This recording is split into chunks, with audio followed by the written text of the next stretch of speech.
और गंभीरता को लक्ष्य करिकी मु मोर कथा रखी सारी एवं मु केबे भी कही नहीं जे ए कथाटा ठीक बोली आमे कहिछु आमे 100 थर जाइछु आगुरु किंतु ये कथाटा गोटे अभावनीय परिस्थिति रे हैला एवं आपण मानकु मु अनुरोध करिवि से जेमिति देखैबाकू चाहुछंती ओडिसावासी को जे जेमिति गोटे ट्रैक्टर गुळा करि दैछ आपण माने चलंतु मो सहित चलंतु देखिबे किसी भी इंचे भी किसी असुविधा है अभावनीय स्थिति रे घटी से ये कथा है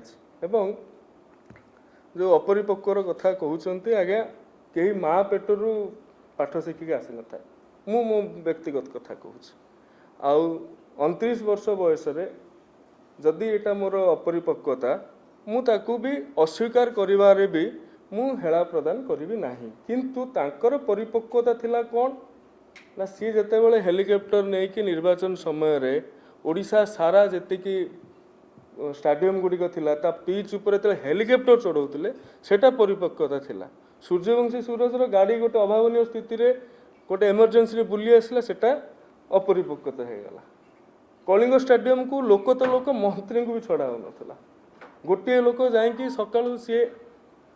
बग भाया टुंगु टुंगु होगी वीडियो छाड़ श्रद्धार सहित मसाज ने ये सब कथा आज्ञा परिपक्वता आमर आज्ञा अपरिपक्वता जे आमे अभावनीय स्थिति रे कथाटा कलु देखो राज्य रे अनेक प्रसंग अच्छे आज दिन में आज्ञा लोक पानी पाऊना बीजेडी दायी ता उपर गठनमूलक सजेसन दिंतु आज दिन में टीचर नहांती बीजेडी दायी तारी उपर गठनमूलक सजेसन दिंतु आपण मैंने उच्च शिक्षा विभाग जी समस्या कथा कहले ये तो 6 मास भितर आम तैयारी करदेना आम ताकू केमिति समाधान करहब से आम बाट काटुचु आपण मैंने गठनमूलक सजेसन देगी ए कथाटा को कले ठीक है एवं आज ओडिशावासी भी लक्ष्य कर आपण मैंने भी कोटना कोटी अनुभव करुवे जे अप्रसंग को प्रसंग करा जाउछ आपण थरे कहले दिथर कहले तीथर कहले ठीक अच्छे किंतु जो भैरवानंद सन्यासी बाबू कथार आप एक कथा